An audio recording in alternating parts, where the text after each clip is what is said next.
अभीरा को प्रेग्नेंट देख स्वर्णा हुई इमोशनल। जी हाँ दोस्तों, स्वर्णा तो इमोशनल हो गई है अभीरा के प्रेग्नेंट होने के बाद। मगर ये सब होता कैसे हम आपको बताते हैं। जहाँ दोस्तों एक तरफ पार्टी में गुंडा आया हुआ होता है जो कि वर्मा फॉर्म से होता है और वो दादी सा को चाकू मार देता है। असल में वो तो आया होता है अभीरा से बदला लेने के लिए। जी हाँ, क्योंकि एयरलाइंस वाला केस जो छीन लिया अभीरा ने उनका, तो वही मौके का फायदा देख के वो कावेरी पोद्दार यानी कि दादी साहब पे ही हमला करके भाग जाता है। जहाँ पर अब अभीरा उसे जाते हुए देख लेती है और वहीं सीसीटीवी फुटेज में जब पता चलता है कि ये कौन है तो वहीं पता चलता है कि वो वर्मा फर्म का आदमी है। जिसके बाद अब एक तरफ दादी साहब वो तो बहुत ज़्यादा घबराई हुई होती है और अरमान से कहती है कि अरमान हमें वसीयत लिखवानी है अपनी। जहाँ पर अब दादी साहब से बोल देता है अरमान ये कोई वक्त है ये सबको बोलने का? नहीं दादी साहब फटाफट सही हो जाओ, फिर उसके बाद जो बोलना है बोलना। तो वहीं अब अभीरा वो तो दादी साहब को सपोर्ट करती है और उन्हें आशा देती है कि दादी साहब फटाफट से फिर से तैयार हो जाओ, फिर से सही हो जाओ और फिर से मुझे डांट लगाना, चलो फटाफट तैयार हो जाओ। तो वहीं अब दादी साहब के अंदर की हिम्मत भी जाग जाती है। तो वहीं मैं आपको बता दें दोस्तों, जहाँ पे अब दादी साहब वो तो अभी भी क्रिटिकल हालत में रहेंगी। तो वहीं दूसरी तरफ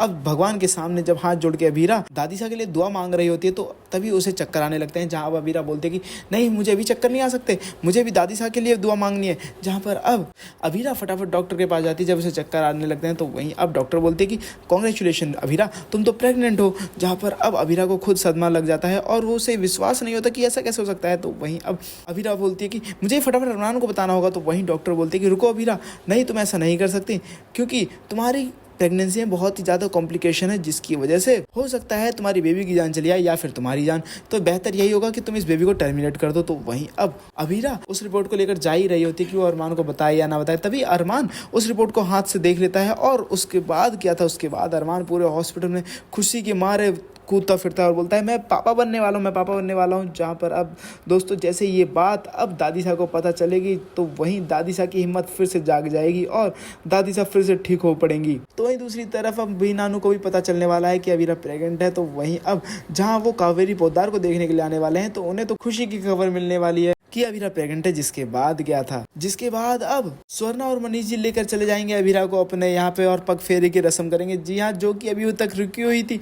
तो वहीं दूसरी तरफ अब विद्या भी अपना लेगी अभीरा को, क्योंकि अब वही एक खुशी जो अरमान को चाहिए थी वो मिल जाएगी। जिसके बाद अब विद्या के भी रंग बदलने वाले हैं। मगर जब डॉक्टर ये बात अरमान को बताएंगे कि अभीरा की प्रेगनेंसी में कॉम्प्लिकेशन है, अभीरा अगर बच्चे को जन्म देती है तो या तो माँ की जान बचेगी या फिर बच्चे की। जिसके बाद अब अरमान के पैरों तले जमीन खिसक जाएगी। वेल दोस्तों, आपको क्या लगता है कि आखिर अरमान किसे चुनेगा, अभीरा को या फिर बच्चे को? मैं कॉमेंट करके जो बताया। साथ ही से लेटेस्ट वीडियो के लिए मैं जरूर सब्सक्राइब करना ना भूलें।